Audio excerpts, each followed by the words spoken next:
What's happening, guys? Chris, VA Travels, down here once again in Charles City, about halfway between Richmond and Williamsburg, and going to visit one of the grandest colonial homes in the state, Berkeley. It's a birthplace to our 9th president, William Henry Harrison. His father lived here, Benjamin Harrison V, signer of the Declaration of Independence, Virginia governor. Third oldest, as far as I know, as far as I can think, of these big Georgian mansions that were built all up and down the rivers on the eastern part of Virginia. The governor's palace would be number one, and I think Rosewell's a little bit older than this one, up there near Gloucester, off the York River. But yeah, check out the rub brick. As always, you've got the stretcher header pattern, the glazed headers, and cool little belt wrapping around this thing right in the middle. You got those medallions, that dental molding hanging down. And yeah, this thing's pretty nice. So built 1726. So very, very old. And the first generations of Harrisons, Benjamin Harrison III, purchased this land, and he lived on there's a field on the other side of these pine trees. Lived in a small house over there, 1690s, and it was still standing up until the 1930s. And they say if you go over there after it rains, you can kind of see the impression where the foundation was. Kitchen over there that's not in very good shape right now. But Benjamin Harrison IV built this. Here's that cistern. I'll show you. And some water right there. All right, so let me walk around. Yeah, nice grand pediment up there, 2 little windows. And yeah, you know this thing looked great when those headers were all freshly glazed over. I guess anything would be shimmering. And there's the date stone right there that tells you it was built 1726. And Benjamin Harrison IV married Ann Carter, and she's the daughter of Robert King Carter up there in the Northern Neck, the biggest landowner in the colonies, early 1700s. All these bricks made here on the property. Water table right there. And yeah, what I was going to tell you is Benjamin Harrison IV, this is a pretty dramatic story. This old tulip poplar, get a closer look at it. That thing has got to be, that's a witness tree, because during the Civil War, when McClellan headquartered here, they clear cut all this to get a good view of the river, and this was the only thing standing. So yeah, Benjamin Harrison IV, during a lightning storm, was over there closing the windows with his 2 daughters. He was struck and killed by lightning, the story goes. Pretty insane. So the story goes after that, it gets more dramatic, that Anne was so distraught that her husband and daughters had been killed that she didn't eat or drink for a month.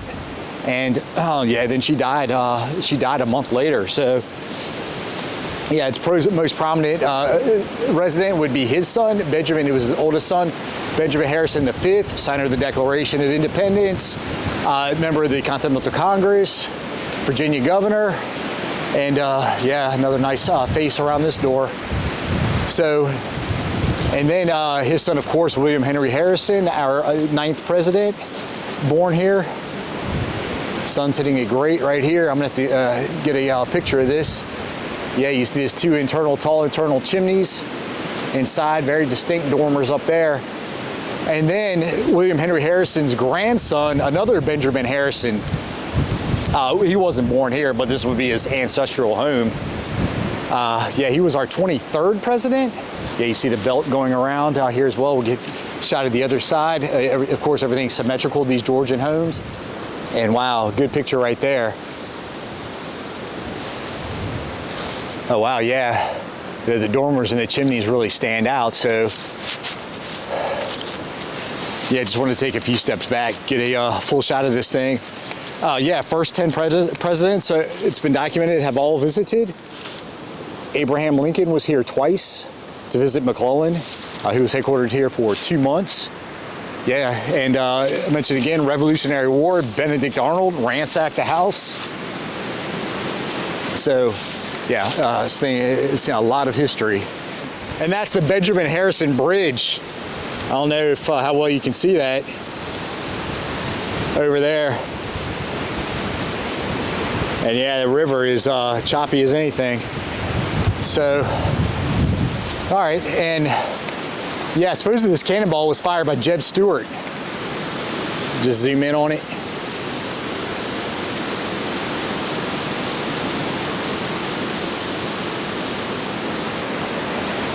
Just do a quick walk around.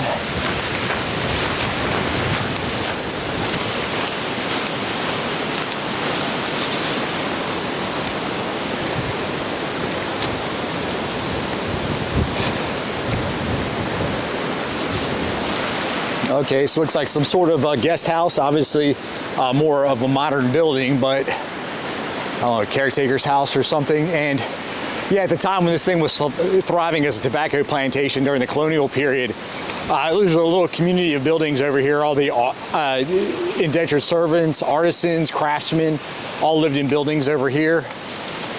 And looks like some of these loblolly pines are over here, maybe some yellow pine. And I see a little brick archway that looks really old, but I don't think I'm going to walk all the way over there. And you'll see it's pretty, you know, we've gotten a lot of rain recently. And,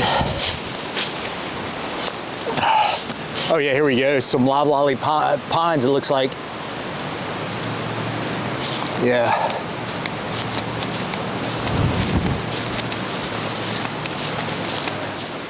And yeah, it's great. They're actually currently closed, but docent Tammy is going to take me on a private tour of the inside. They normally don't let you film it inside, but yeah, she's going to let me in, show me around, and give me the history on this place. So go check it out.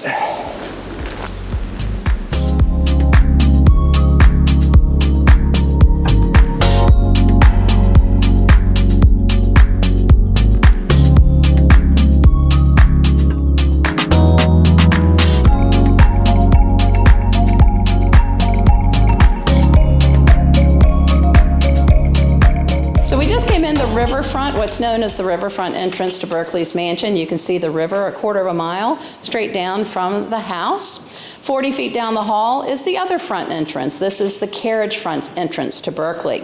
They are given their names based on how you would arrive if you were entering the mansion. And one of the social graces of this time period is that it was considered rude to invite someone into your house by a back door. So we don't have one here. We have a riverfront and a carriage front door.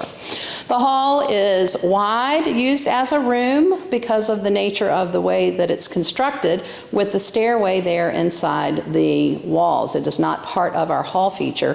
This would serve as the Harrison's ballroom. So after dinner, they would invite their guests to do the real dances that were common during that time period. We have documented that all of the first 10 presidents would have been visitors to Berkeley during the time that the Harrisons lived here, and especially our first president, George Washington. George Washington, of course, his wife Martha was born just north of us in New Kent County. That's where they were married also. And she was Anne Carter Harrison's cousin. So the Washingtons were regular visitors here to Berkeley. Washington himself was known as the best dancer in the colony because his mother, even though she was a widow and her son was fatherless, made sure that he received all of the training and the social graces that would have allowed him to participate in the social life of the colony. So he spent many nights dancing the night away here at Berkeley. There was even a documented birthday party for Martha Washington held here at Berkeley, though she herself was too sick to come. They still held the party. Now today in the hallway we do feature portraits of Malcolm and Grace Jameson. This is Grace here on my left. Her husband Malcolm is here on the right. Malcolm and Grace are the parents of our current owner, Jamie Jameson, and this was their home. For 65 years, Malcolm and Grace lived on the second and third floor of Berkeley, and we feature them prominently here in the hall because it was their work and efforts that would restore Berkeley to what it is today, a beautifully restored Georgian historic plantation. By walking in the house, you really literally feel like you are walking back in time. The furniture in the house was all purchased by Grace Jameson. None of it is original because the Harrisons took their stuff with them when they left here, but she would purchase all of the antiques. The overwhelming majority of the antiques in the house are from the 1700s. Everything in the house is an original antique from the time period and definitely reflects the way that the Harrisons would have lived when Berkeley was their home. Now, Malcolm and Grace lived long lives. Malcolm is the one who restored our beautiful gardens. Berkeley's 10 acres of formal terraced gardens include the largest boxwood garden in Virginia, and our collection of antiques is probably one of the most unique in this area because it is all authentic. Malcolm died in 97. Grace would pass away in 1999, and one of the more interesting stories that we tell on our ghost tour is that this beautiful Gothic lamp was Grace's favorite, and she insisted it be on whenever the house was being toured. That lamp has not worked since the day she died, and that's part of our ghost story history. Now, another interesting architectural feature here in the hall, if you'll notice, this door is closed. It's the only one you'll see closed here on the first floor. The reason for that is that it doesn't even have any hinges because it's a false door, simply put there for the Georgian symmetry and balance common in a home like Berkeley. Here on the table, we also have a picture of the mansion in its dilapidated state. So this is what the mansion looked like when Malcolm's father John purchased it in 1907. John bought the plantation for the land. It was 1,400 acres at that time, and he wanted to harvest the pine timber that was here. He would use it in his construction company on Long Island, New York. And an interesting side note is that that construction company built the base of the Statue of Liberty. So that's an odd connection with Berkeley here. Now, the dilapidation actually continued from this point. The house had been set fire by an arsonist in 1902. The ladies who were home were actually saved by bypassers who saw the flames coming out of the roof. And the people came from Westover and put the fire out. And then soon after that, the Knox family who was living here would lose it to bankruptcy also. It then sat empty until John Jameson purchased it in 1907. When he bought it, he did not live here. He still lived in New York, so he rented out our beautiful mansion to a farmer who used it as a barn for about 20 years. So for 20 years, we had a herd of pigs and sheep who lived in our basement, and he kept their feed in the gentleman's room, and I'll point out the damage you can still see from that. When Mac inherited Berkeley in 1927, he did move here, and so things have turned around from that point in time. Mac would start farming the land again, so we've been a working farm since the late 1920s, growing a rotation of crops that today includes corn, soybeans, and wheat, which is the common three main crops here in Charles City County today.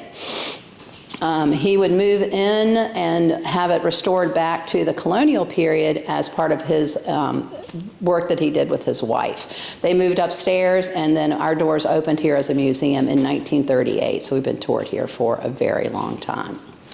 All right, we'll go into the next room. So the North Great Room is one of the two formal rooms here in the plantation, probably the one the Harrisons used as a family room. That's what historically has been told of their use of the house. The room itself features a modern-day portrait of Benjamin Harrison V, who I'll talk more about here. This portrait was painted in the 20th century because none of his portraits would survive the Revolutionary War.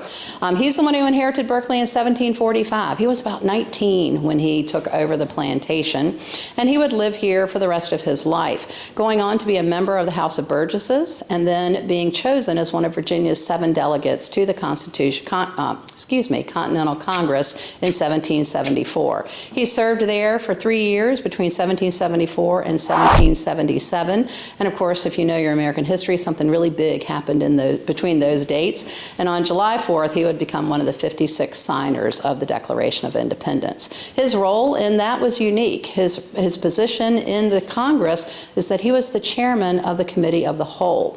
And when Congress wants to work fast, they take their whole session into committee so that they can vote and pass something very quickly. And so his job during that would have been to read aloud the Declaration to the assembled delegates and oversee the debate.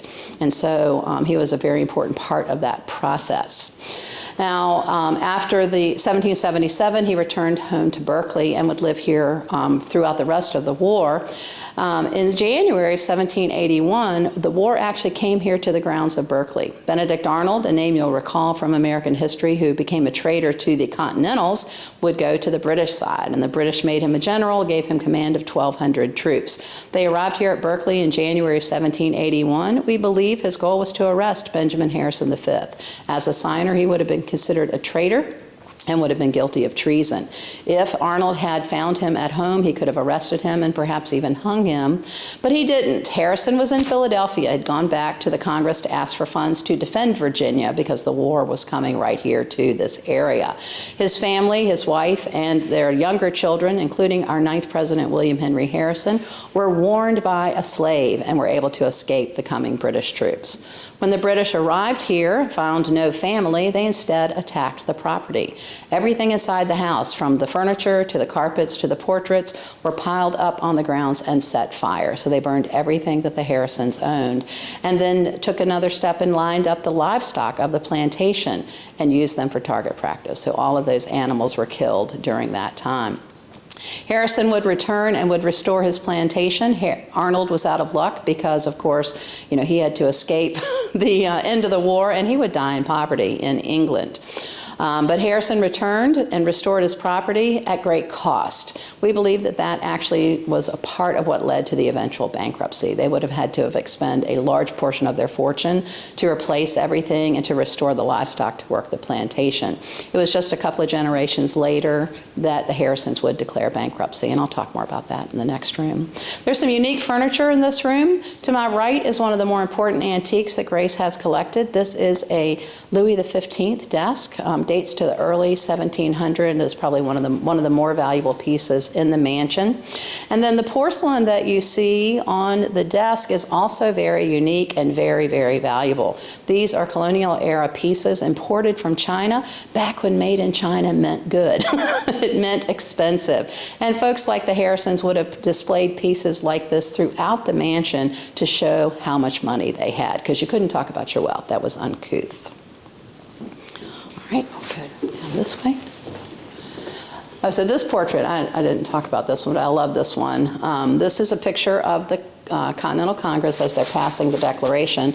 That's William Henry Harrison in the red jacket there standing in front of the table, kind of talking about the Declaration. And it said that as he signed it and passed it to Elbridge Gerry, that's the guy in silver directly across from him, that he jokingly said to him, "I shall have a great advantage over you, Mr. Gerry, when we're all hung for what we're doing today. For by the weight of my body, I shall die within a few seconds, but at the lightness of yours, you shall dance in the air for 2 or 3 hours before you die." And that was actually used in a movie called July 4th, 1776, but they had someone else say it because Benjamin Harrison wasn't in it. It's kind of disappointing.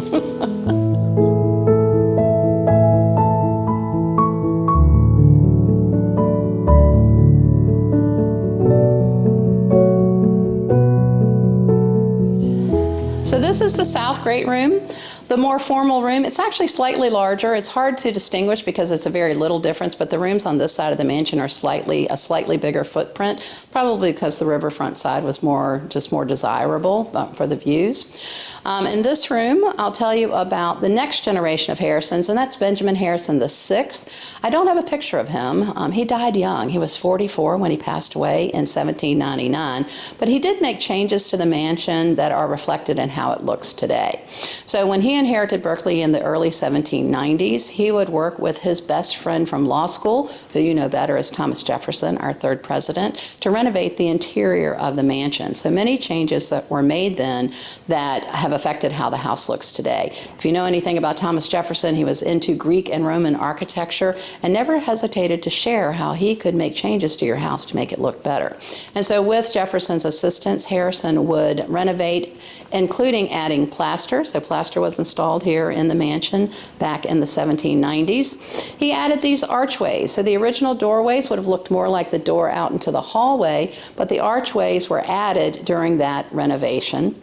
And then all of the woodwork that you see in the house, with 2 exceptions. The floors are original from the 1720s. The wainscoting is original for the most part. We've repaired some of it. But all of the rest of this woodwork, starting with the chair rails, the doors, the moldings, the arches, the fireplaces, and the windows, were all redone. This is hand-carved Adams woodwork, and that's a big deal.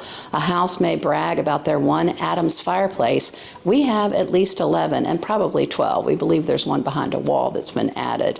And of course, all of the rest of the woodwork in the house. So architecturally, that is one of our most important distinguishing features. Now, Benjamin VI died young, as I said. This is his son, Benjamin Harrison VII. He took over in 1799 at his father's death. Now, one unique thing his father left behind, though, is here in the wall. This is our first exhibit in the mansion when the Jamesons were restoring it. The plaster was installed, and Benjamin Harrison actually signed his name here into the wall. You can see the B there, B. Harrison, Esquire. And so it was actually covered up. You can tell from the scratches that that's a scratch coat and was replaced with 2 finishing coats or more. And it was undercover. No one knew this was here. So it was undercover for over 100 years. Malcolm and Grace would discover this when they were renovating Berkeley in the 1930s. So this was our first exhibit here in the South Great Room. Now, before I leave Harrison, the Benjamin VI generation, I do want to mention his younger brother. The portrait on the far wall is a modern-day reconstruction of a painting of William Henry Harrison from the early 1800s. William Henry Harrison was the youngest son of Benjamin Harrison V, the signer of the Declaration of Independence. When his brother inherited Berkeley in 1791, he was 18, and so his brother told him, you know, hey, it's time for you to make your own way in this world. So he went into the Army. He was sent out to the Northwest Territories, where he would live for the rest of his life. William Henry Harrison was known mostly for his battles with the Shawnee Indians. He would fight them and negotiate with them, especially after he became the first territorial governor of the Indiana Territory, eventually defeating them at the Battle of Tippecanoe, gaining his famous nickname, Old Tippecanoe. He also fought in the War of 1812, which is where this picture comes from. He was promoted to Major General, so a 2-star general in the U.S. Army. He would later run for president. In 1840, he was the Whigs candidate for president, along with John Tyler. John Tyler was his former neighbor from here in Charles City, and that's actually historical. It's the only time in U.S. history that the president and vice president would run on the same ticket and came from the same county. Harrison and Tyler would also conduct the first modern presidential campaign. You may recall their presidential campaign slogan, still very famous. Tippecanoe and Tyler. Very good. Tippecanoe and Tyler, too, is still well known, though most people don't realize it was the first. Harrison and Tyler were accused by the Van Buren camp of being common men who lived in log cabins and drank hard cider. They were not refined at all. And so it would be uncouth for them to do so, but they held an actual promoting campaign, promoting themselves as candidates, unheard of before that time. The rest of the men ran on reputation because it was considered low class to do that. Now, it was also untrue. They were not common men. They did not live in log cabins. I don't think Berkeley feels much like a log cabin.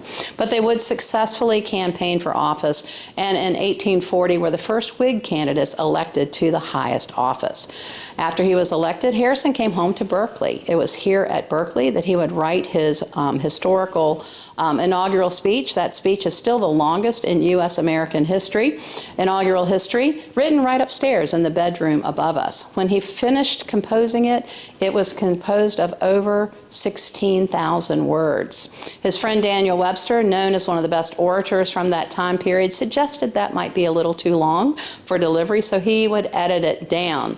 When Harrison delivered that inaugural speech on March 1st, 1841, on the steps of the Capitol on a cold March afternoon in the rain, it was very long, hour and 45 minutes. The speech would last 8,443 words. And he refused to wear a hat, coat, or gloves because he was old, and he didn't want the American people to make him feel he was weak as well. And so he delivered it outside in the rain. And unfortunately, 3 days later, would contract a cold that turned into pneumonia that would eventually take his life. On April 4th, William Henry Harrison died 31 days after his inauguration, setting 2 records, the first president to die in office and the shortest term of any U.S. president at 31 days. It also created a constitutional crisis. No one knew how to handle that. What do you do when the president dies? It's never happened before. The Constitution is very general about it, as it is in many things, and it stated that the vice president shall act as president until such time as a new president could be elected. But the question became, do we hold a special election and elect a new president, or do we wait until the next scheduled presidential election? John Tyler would settle it when he had himself inaugurated the next day, and he would serve out Harrison's term.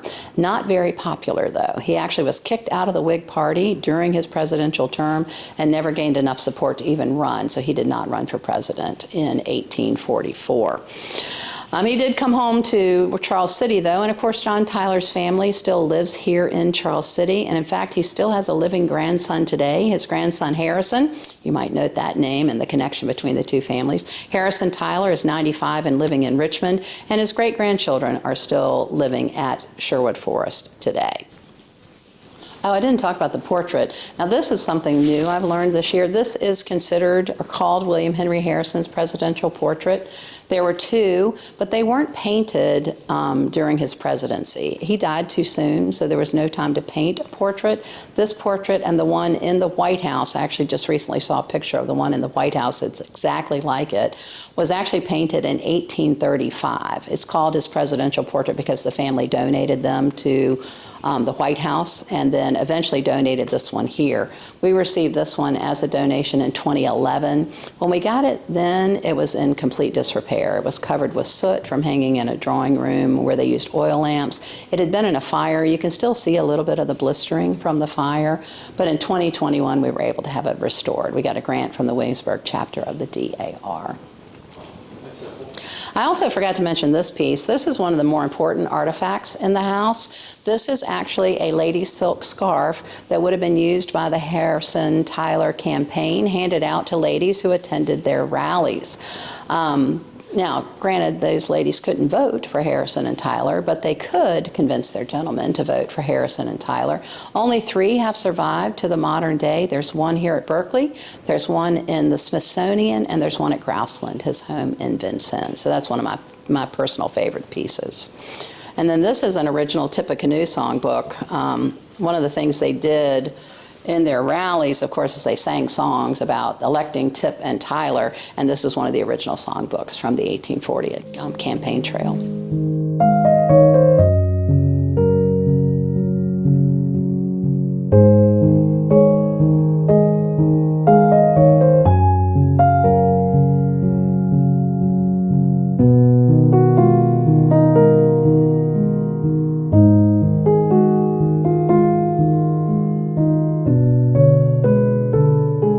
So one of the unique campaign stories we heard at Grouseland, we toured Grouseland back in 2019, is that they did an episode for Parks and Recreation, that sitcom that was at which I've never watched, but they would craft a ball of leather and tin that was 10 feet in diameter. So I'm 5 feet tall, so twice my height, and cover it with campaign slogans and then use it as a political rallying tool. They would roll it from town to town, and they would encourage the townspeople to keep the ball rolling, which is where we get that expression. And I don't think I pointed out, I don't know if you saw this frame out. This, of course, shows you the interior brick construction of the walls, now coated with plaster, originally with pine paneling. And then you notice the lintel. I don't know if you can see that lintel there. The original doorway into the south great room used to be directly across from the dining room, which is proper in a Georgian home. That movement of that door actually was during the 1790 renovation of the interior. And we have 2 different thoughts on why they moved the door. The first is that Jefferson would insist that a formal room would have a center of the wall entrance. That's possibly the explanation. The other story, which I think is more likely, is that Benjamin Harrison VI's wife had a settee that she liked to sit in by the window in this room to read, and it wouldn't fit with that door right there. So we don't know which one is true, but those are 2 thoughts on that particular move. Now, this is from the 1700s, this piece, and back then it would have been known as a tall case clock. Today we call them grandfather clocks, but when the Harrisons lived here, that would not have been the case because that was from an 1890s poem or song, and so this is a tall case clock, not a grandfather clock. So, of course, the dining room would have been center of the entertaining for the Harrisons. And in this room, we do have some very unique Harrison family pieces and some very valuable antiques. The table is Sheraton. The sideboard is Chippendale. And of course, on the table, we have blue willow china. Blue willow was first distributed by Spode in the 1790s. There are several different periods of Spode here on the table, and of course, you can still buy blue willow today. It's distributed by lots of different companies today. But of course, we know it was used here at Berkeley. We still find pieces of it as we do research and digging here on the property. We also have one of my personal favorites. I was actually here the day we got this piece. These 6 silver teaspoons belong to Anne Carter Harrison, the wife of Benjamin Harrison IV. So she would have used these here in the 1720s. If you'll notice, it's engraved with a C, which means it's a Carter family heirloom. So we believe these date back to the 1600s. Each generation, they were passed to one of the children of the Harrison family, and Anne's 8th great grandson didn't have any children, and so to stop them from going outside the family, he donated them to Berkeley, so they're still here where Anne would have originally used them. On the sideboard, we also have some original Harrison family pieces. These 3 pieces of china are also Spode, like blue willow, but you can't buy this. You won't find these in antique stores because this particular design was crafted specifically for Benjamin Harrison VII. In the early 1800s, he contracted with Spode to have them create this china pattern, which incorporates the Harrison family crest. We received these 3 pieces as a donation from the family. They're damaged, so they can't really use them any longer, and that piece that right there is the most unique in my opinion. It's a chafing dish, believe it or not. There is a cork in the side that you can pop out. The bottom's hollow, so if you fill that dish with hot water, it keeps your food warm while you're serving it. The young lady whose portrait is above the sideboard is an ancestor of Jamie, our current owner. This is Jamie's 4th great grandmother. The portrait is an original one from the early 1800s. That's Elizabeth Burford. Elizabeth's portrait was painted in anticipation of her wedding, so this is her bridal portrait. She was a 15-year-old bride, not uncommon in that era. Over the course of her marriage, she would give birth to 11 children, and unfortunately would pass away at have an untimely death at the age of 26, so she did not live a very long life. The last thing I'll mention in this room is the most valuable antique in Berkeley today. This desk was crafted here in Virginia in 1790, built for an attorney in Culpeper, Virginia. Today it is considered one of the best surviving pieces of furniture crafted in Virginia in the late 1700s, and it's in, as you can see, almost perfect condition.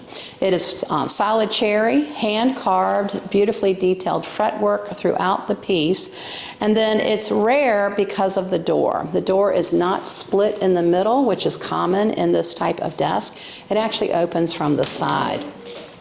And as you can see, the beautiful storage interior is gorgeous. Would have been storage records. You can see the 12 months of the year reflected in those drawers there at the top. Probably has hidden compartments that I'm not going to try to find because we don't like to touch it too much. But it is also a writing desk. This top drawer pulls out and there is a writing desk inside that top drawer. So very unique piece. Grace had it appraised in the 1970s. She would actually loan it to the Virginia Museum of Fine Arts where it was on display for many years. In the 1970s, it appraised at over $150,000. So today we believe it's worth at least twice that. So a big change coming. We do have a gorgeous chandelier here. That is a 1700s Waterford crystal chandelier that unfortunately cannot be repaired. So we'll be doing something different with that in the course of the next year. All right, so one of the more unique architectural features here also is our musicians' alcove. So this was where the musicians would play for the dancing in the hallway or the ballroom. And then we're coming into one of the most changed parts of the plantation. A lot of the change here happened in the 20th century. Notice the staircase. This would actually have been a primary feature in this room before the walls were added. So these walls here were added in the 1930s. I'll talk about that when we go in that room. But originally the staircase would have been in this particular room that we call the gentleman's room today. So this room is the most damaged, at least the floors are the most damaged, and it's the most altered. So the wall here that we're standing in front of was added in the 1930s. When Mac moved into the mansion, he added plumbing, heating, and electricity. And so the infrastructure running those systems is behind this wall. He couldn't put it behind the walls of the house because they're brick. And so it was a unique way to overcome that. We believe there is a fireplace behind this wall. We're not sure. We've never been back there, but that's likely where the 12th fireplace in the house is. And then we have the side door here, which we're not sure is original from when the house was constructed, but it was here at least by the time of the Civil War. The sketches we have of the house from the Civil War period include this side door. So when Mac moved in and then he and Grace opened the house for tours, they wanted a private entrance and a private space here on the first floor. So this was their way in and out of the house. They built this wall here, and so that with that door closed, they had a private sitting room on the first floor. So this room was not on our tour until about 20 years ago. They built the stairway in the corner so that they could access the staircase and go upstairs to where they lived on the second and third floor of the house. The Harrisons probably used it much like we have it today. It's not a bedroom, but a gentleman's room, a place for the gentleman to meet with his business associates, to bring his friends to smoke cigars and drink brandy, because, Anne wouldn't want that going on across the hall in her fancy parlor. And today that's how we have it outfitted. This particular bed is a solid walnut hand-carved bed from the 1700s. The fabric that you see on it is a duplication of a common fabric used in the period. This is actually pretty new. It is a rope bed, so those are two mattresses actually sitting on ropes. And it's where we get the expression, wishing people to sleep tight, because if your ropes weren't tight, you were not going to have a very good night's sleep. There would have been a key that would have tightened those ropes. Now, I'll tell you another funny inside story. So the movie that was filmed here a couple of weeks ago, this is the bed where George Washington died. He died here back in October of 2023, during the filming of the movie anyway. And his wife, Martha, was sitting at the end of the bed, crying as her husband was passing away, and they're filming from that open door. And as they were filming Martha, they kept catching Berber carpet, so they had to make some adjustments to the filming here in the room. Now, this room also has one of our oldest antiques, so notice the chest in the window. That is a William and Mary chest and dates to 1790. Just don't walk on the carpet. The floors are really soft there in the middle.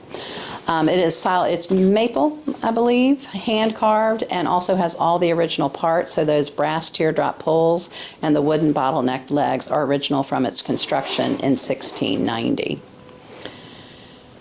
Now notice the floors in here are in terrible condition compared to the rest of the house. Under that rug is some very bad damage that we're hiding with that rug.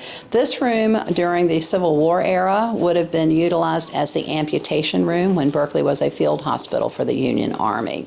And then that was worsened in the period that John Jameson owned Berkeley when he didn't live here. He rented the mansion out to a farmer who had a herd of pigs and sheep who lived in the basement, and this is where he kept their feed. And so my personal belief is that that's what caused the primary damage here in this room.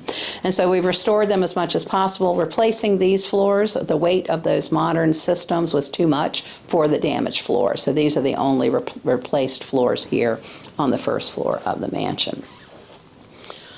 Last Benjamin Harrison, his picture is there on the desk. That is the grandson of William Henry Harrison, who never lived here, though it's considered his ancestral home. He actually was born in Ohio, North Bend, where his family lived, and would eventually become our 23rd president. In 1888, he defeated incumbent president Grover Cleveland to become the 23rd president of the United States, and set another record for his grandfather, the only time a grandfather-grandson duo have served as president.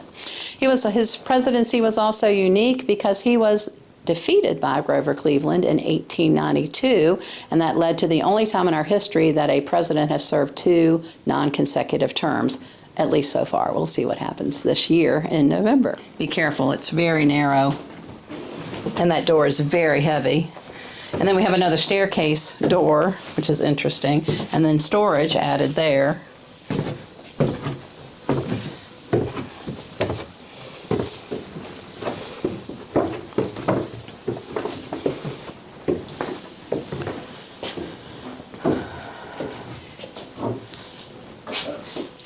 So this actually features the different historical periods of the house. We'll start in the oldest.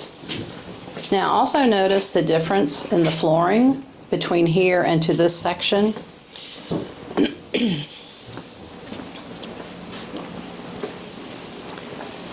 Ooh, it's cold in here because I left that door open. So this is the tunnel.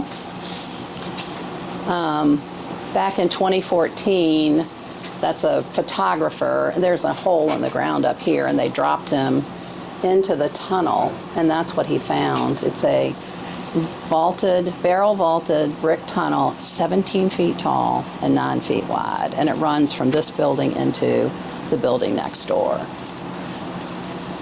And was original construction from the 1700s, and we believe that it's been closed off for a long time. So the entrance is here, is in the back part of this building here, and then toward the front of that, the riverfront side of that building. But the entrances have been closed off for as long as anybody can remember, and we think that might have happened during the Civil War. During the Civil War, McClellan used this as his prison for his Confederate prisoners, and of course you don't want a tunnel running out of your prison.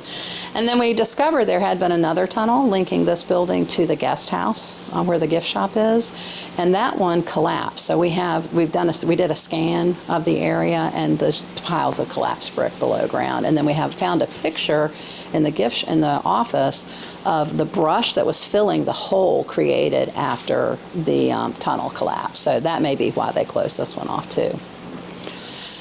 And one of the more interesting finds in recent years, so here are these beads were found in a dig that you'll see that's still going on. We have a teacher from the county who's retired, and he's an archaeologist, and he does a camp every summer with the kids from the county, and those are Indian trading beads from the 1600s, because the tribe that used them was extinct by 1700s. They were from Fredericksburg area, just east of Fredericksburg, yeah.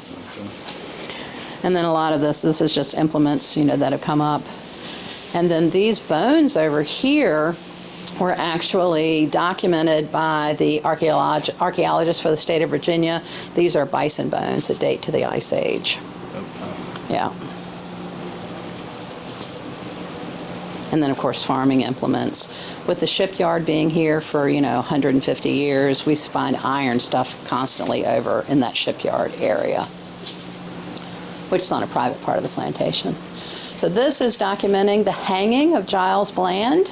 Giles Bland owned Berkeley in the mid-1600s and participated in Bacon's Rebellion. So the Governor Berkeley, no relation, would hang him in Williamsburg and then take over Berkeley. So he was the one who would sell it eventually to the Harrisons in 1691.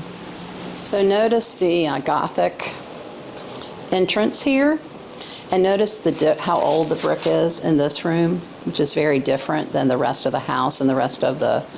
We believe that this was actually the church from the 1600s.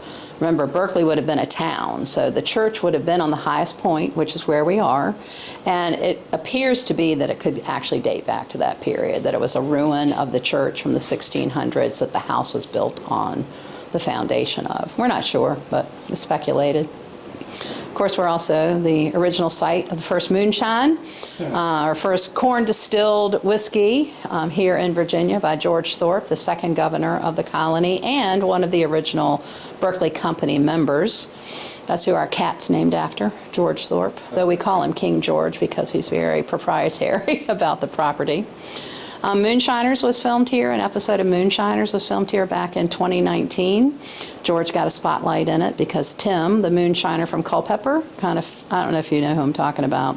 I'm trying to remember the name of I'll get the name of the episode, but he filmed here. And Jamie actually gave him a box of corn that actually was grown here, same corn grown here back in that time period.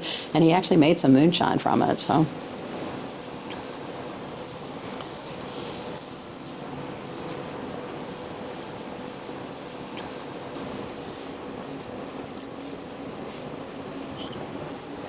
So a loom, spinning wheel,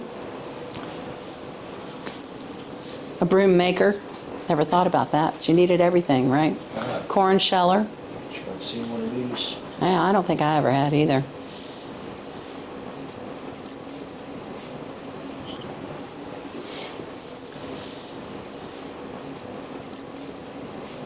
And then the Civil War room has some of the most interesting things. Of course, here is the bugle that Taps was first bugled on. Okay, hang on, Butterfields. That's Butterfield, yep, and here, no, that's Butterfield. This is Norton, his bugler, and so that was the Norton family donated that to us to be on display here.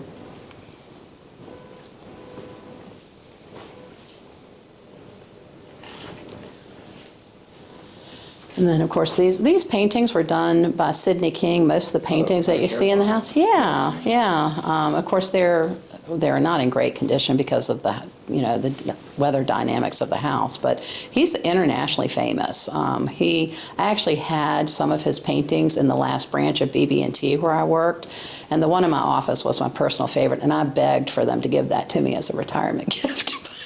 They're they're really, really valuable, those paintings are, because he's internationally famous. He painted the paintings for Jamestown for Queen Elizabeth's visit in the 1950s, and then there was a book made of them for the 400th anniversary of the founding of Jamestown.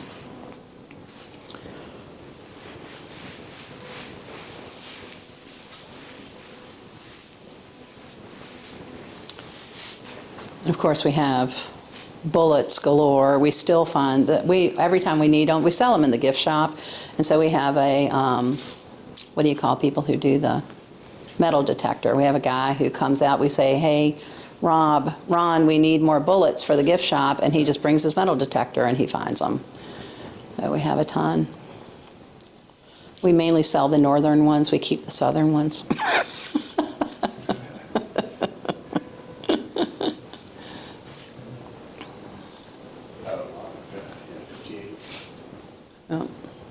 Shane was the expert on the weaponry. We have a book in the office, but you always focus on the things you're interested in. So, therefore, not one I'm interested in. I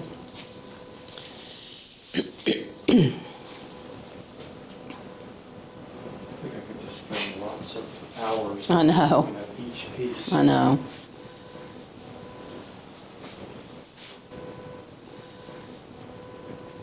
So this is a sketch of the house from when the Union Army was here. You can see the parapets on the roof. That's where the signal corps would signal to the ships on the James. There were about 400 Union gunboats operating up and down the river to the Chesapeake Bay. Do you notice the difference in the house today? Yeah, what's different? There's no dormers. So the dormers were added in the late 1800s. The 1880s, the Knox family added the dormers on the third floor, which you can imagine just really improved the look of it, especially from the interior. But that's how you can always catch whether a drawing is historical or recreated. I'll show you a picture in this room that'll document that. And then notice the hot air balloons. So it was during the Civil War, it tells you here, it says balloons were first used in warfare in the 7 Days Battle around when the Scottish professor Lowe rented them to the Northern Army. And so Count von Zeppelin came here in 1862 when the Union Army was encamped here and got permission from Lincoln to be a military observer here and took his first ascent in a hot air balloon, which of course would eventually lead to the development of the Zeppelin. There's actually a U.S. postal stamp, not a stamp, a paper stamp, but a rubber stamp that documents and commemorates that. See that? See the dormers? That's wrong. That's historically inaccurate. Because this is 1862. They didn't go in until the 1880s.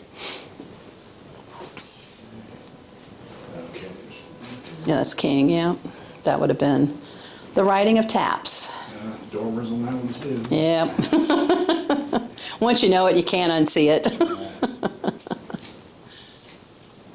Now, Rob Wilson was the indentured servant who was the, what's the name of the foreman of the group that built the house. The house was built by the Harrison slaves and indentured servants. Benjamin Harrison IV actually sent to England, to London, and paid Rob Wilson's debts and his passage here so that he could oversee the construction of Berkeley. He actually was a shipbuilder, so you can kind of see that in the beams and the way they're constructed here in the basement. So, yeah. So we would have only have been about a 4,000-acre plantation at the Civil War era. So it's really just from Route 5 back that the Union Army would have occupied. The land on the other side of Route 5 was sold to a man from Camden, New Jersey, after the Harrisons lost the plantation to bankruptcy. So late 1840s, early 1850s, that half of the plantation was sold off. That's why Edgewood, I don't know if you've been to Edgewood, they're closed right now. Their owner is not doing well health-wise. Edgewood actually owns Harrison's Mill, so the one of the mills that operated on Berkeley. But that house dates to 1857, I think. Yeah, 1857, I'm pretty sure is the date. What is this candle? This candle, right? I know, I don't know. Old lantern, I guess? So this picture depicts Benedict Arnold. Notice the dormers. So I didn't mention upstairs, so Benedict Arnold actually was encamped next door at Westover. That's where he and his troops stayed because Mary Bird, who owned Westover at the time, she was a widow, so she had to walk a fine line between the Continentals and the British. I mean, she was just in, greater at risk. But she was, Peggy Shippen was Benedict Arnold's wife, and she was Peggy's cousin, so that's why she allowed Arnold to encamp next door.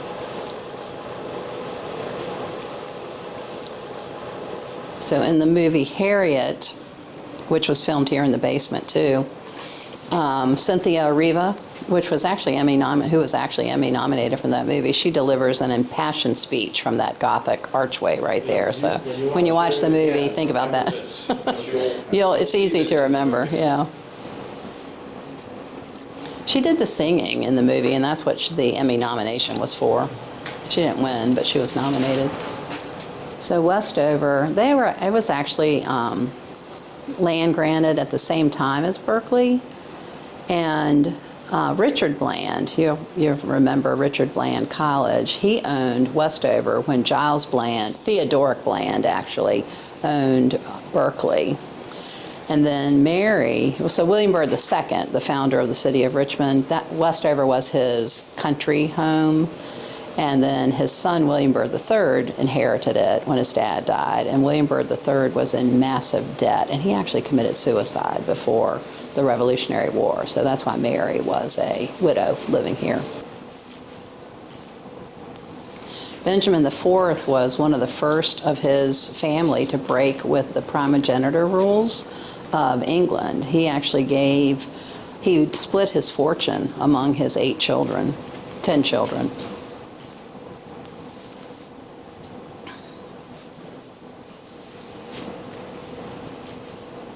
And then that ship there is a model of the Margaret that brought the settlers in 1619. Shane built that.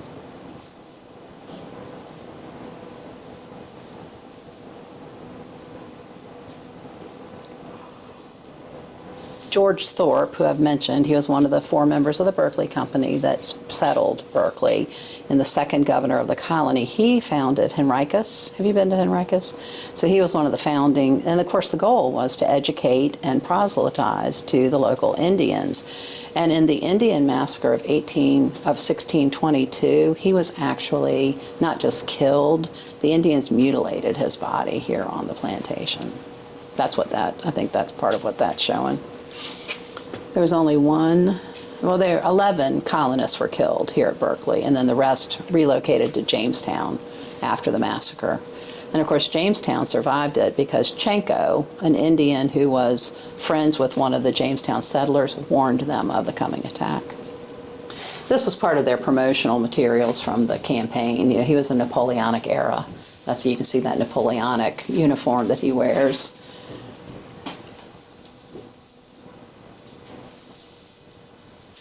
last president born before the signing of the Declaration. Another February president. February people are the best.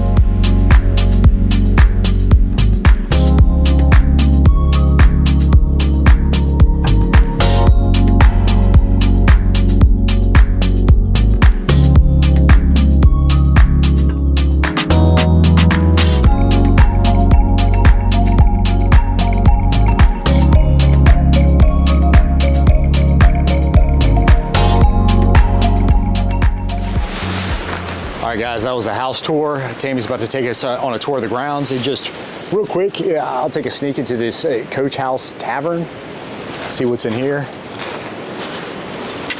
Get out of the wind and the cold. Okay, so Harrison family tree. I can't, really small writing. 1928, Kate Duvall Harrison. Okay. Wow. Big family. All right, little chalk house. Oh, another George Washington. I can tell you one of the Harrison descendants was married to the grandfather of Abraham Lincoln. Yeah, Abraham Lincoln's family actually descended out of Richmond. The necessary, the bathrooms are back there. And some old, photos of the house. And a lot in this area. I'm gonna have to pause this later myself and look for some new sites to visit. There he is, William Henry Harrison.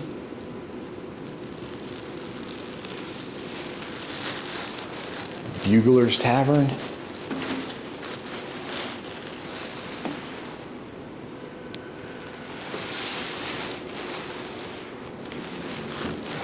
Quickly, okay, yeah, Harriet, the movie Harriet, part of it, as she had said, was filmed here. The TV show Turn, some of the scenes were filmed on the grounds out there. They didn't use the house. Who's this guy? Oh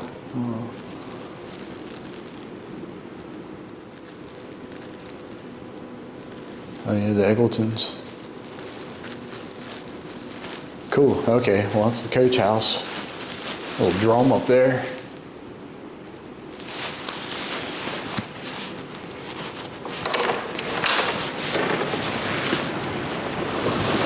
These are both English and American boxwood. The bigger ones are American. They're about 100 years old.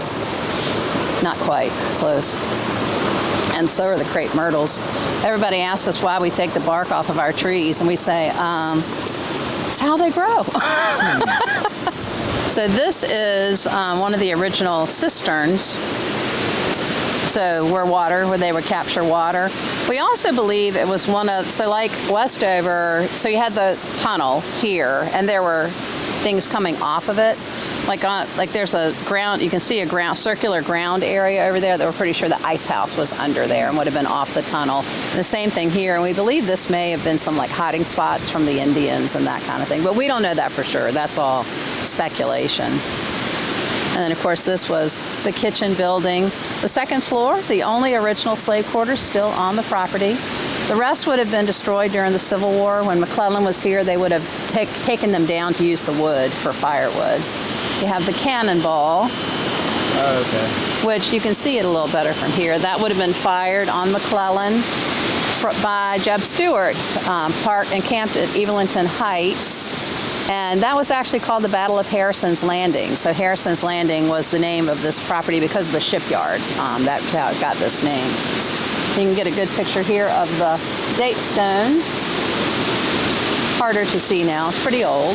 The B, the H for Harrison, the B for Benjamin, the A for Anne, and then 1726. This is the oldest three-story brick mansion in Virginia, and when it was completed in 1726, it actually was larger than the governor's palace in Williamsburg at the time. The gazebo here is actually a replica of one that belonged to Benjamin Harrison V. It was a Chippendale gazebo that he owned, and that's been built to replicate it. Oldest tree still on the property. It is a tulip poplar, damaged significantly by storms and lightning. At least 200 years old, maybe as much as 300, and it still blooms every spring.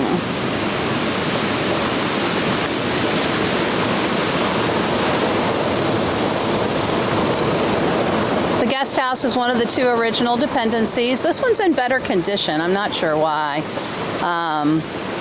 It was not rental property like the other house was. Maybe that's what it is. But the so this is an addition. So this is a 20th century addition. But the common room here, so there are 3 bedrooms. This was a bedroom, bedroom, bedroom. The common room would have been used for as a schoolhouse, probably a meeting place, and we believe that some of the early political meetings leading up to the Revolution would have been held here because Harrison would have been the center of that discussion. So the coach house is a 20th century building. It actually was a restaurant here on the grounds until the early 2000s. Today we use it as a, we have displays in there, and then the dining room is for rent. We rent that out. That's where we had our Thanksgiving this year. Oh, cool. That we did, Bill and I. And 20-some guests. So this is a dig this will be the 3rd season coming up for this archaeological dig. It's where we found those Indian beads that were in the basement. So these were built for the movie Harriet. The 2 cabins were originally up at Hillman's. Hillman's is the private home of Jamie, our owner. So that my first day of work in 2019 is the day they moved these by flatbed here to the property. So that was a pretty exciting first day of work. Of course, they didn't survive the transportation very well, so it took us about a year to get them into the exhibit. But the bigger one is pretty nice. I mean, all things considered. But is very reflective of how the slaves would have lived here on the property. This would have housed maybe as many as 4 families in a building this size, with the 2nd floor loft where there's beds up there. A fireplace, certainly.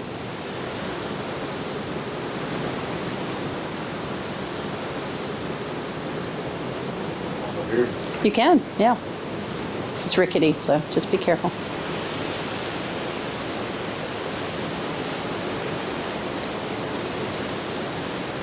The one advantage of an old property that has 1 million outbuildings and has been around for 300 years is you can always find stuff to put in a display.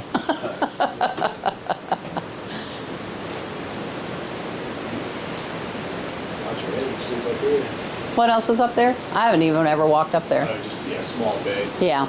Dresser. Oh, it is up there? Okay. Oh, that's interesting. So in the Moonshiners video that was shot here, Jamie wants to give Tim a box of corn, field corn, that he can use to distill whiskey from, that supposedly is genetically, would date all the way back to the time period when George Thorpe was here, because we have some long-term corn. And he stored it up there, and in the video they walk up those stairs and go get the corn. It's pretty interesting.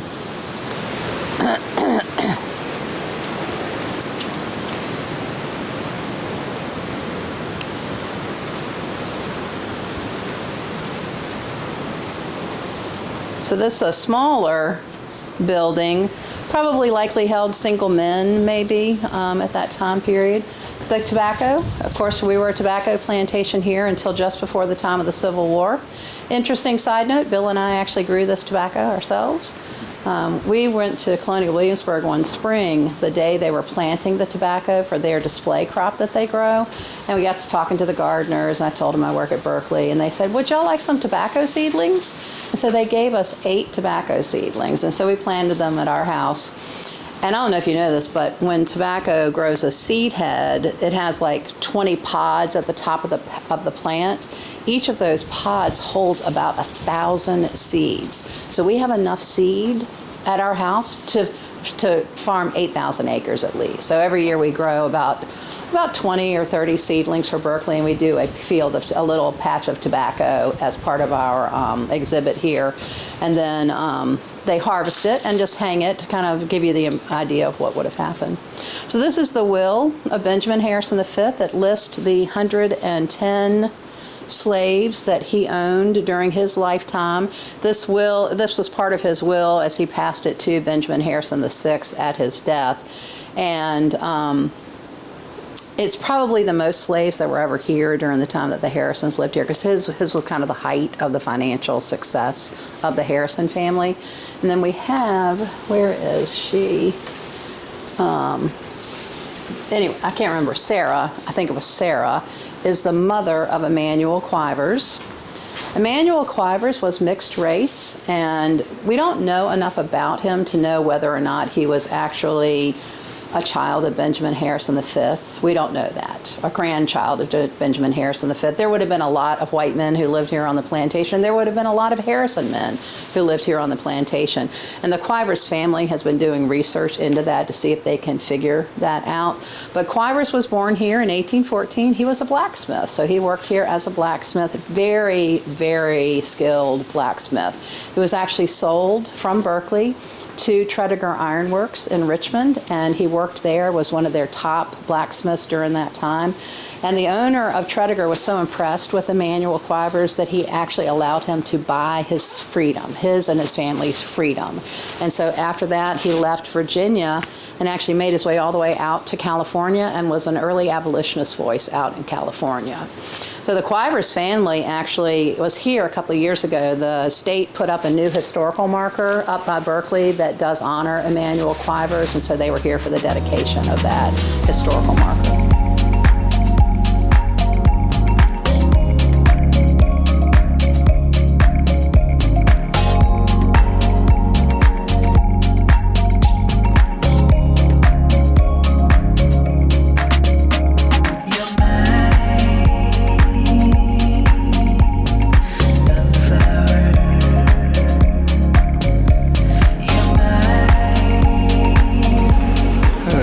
Down here to the Taps Memorial. And Taps was actually written by General Daniel Butterfield. Here we go. He was in charge of the 5th Corps, the Battle of Fredericksburg. He's got a big monument there at the National Cemetery, but you can pause and read.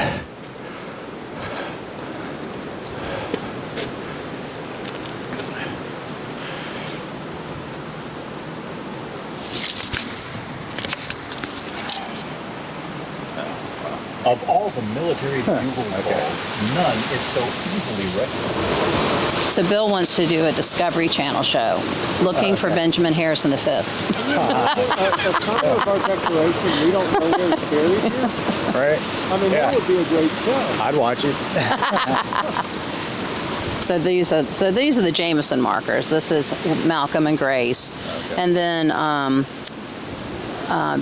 Jamie's wife just recently passed away, but she was cremated, and then I'm not sure they didn't actually bury her here, but that marker is for her and will be for Jamie when he passes.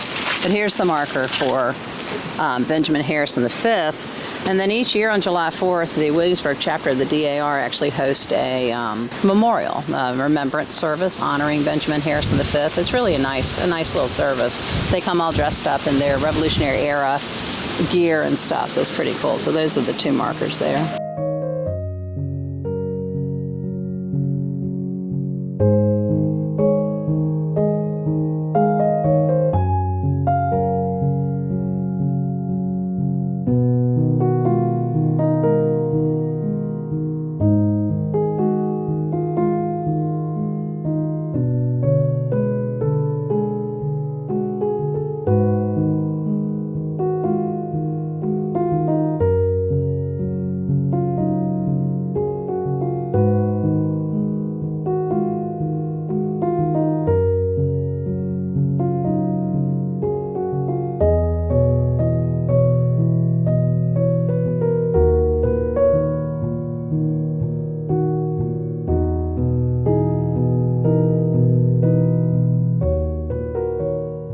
The settlers would arrive on December 4th, 1619, and that today is known as the date of the first official Thanksgiving in English-speaking North America.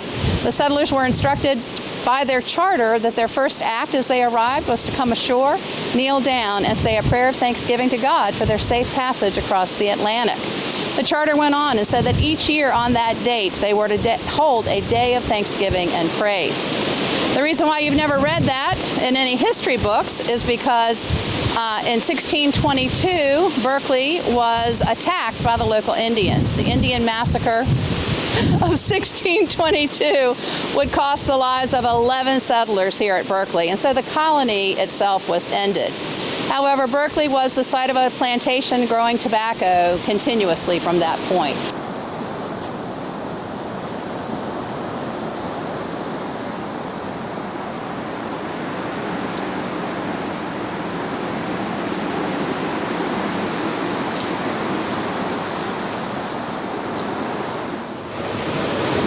The gardens are gorgeous here in the spring and the summer. And our roses, they bloom into December here. Wow, that's some damage with that water. Look at that. Yeah. Good grief.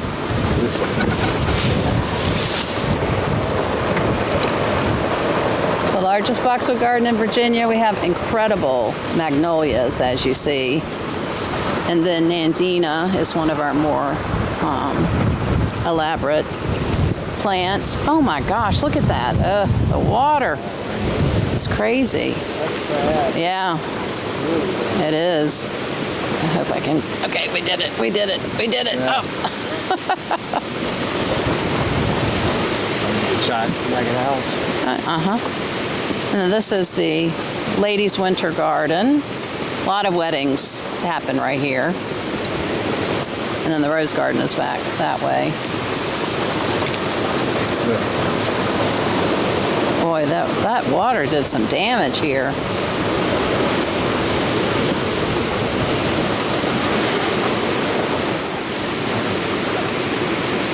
We're gonna have to go this way though.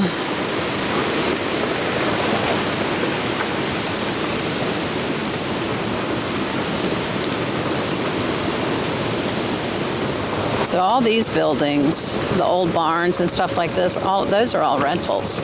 We have about, I don't know, 10 or 12 rental buildings here that are rented out. So this house here, that's my friend Kenny's house. So Loving was about the early 1900s. They're jailed for interracial marriage. Yes, interracial marriage. So that was their home in the movie. And then the farm roads here were kind of, he did a lot of meeting on the back roads kind of thing, and that's, a lot of that was filmed here too.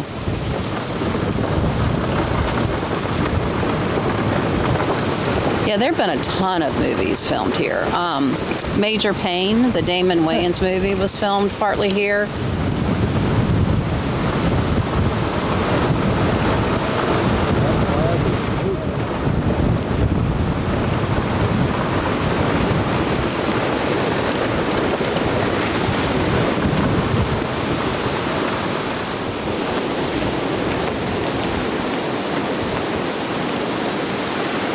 Cold and windy. Getting out of here. And once again, want to thank Tammy and her husband Bill for letting me come out, and so cool to let me film inside and her giving me the tour like that. As always, if you want to see more videos like this, subscribe. If you want to help me out, hit the like button. See you guys.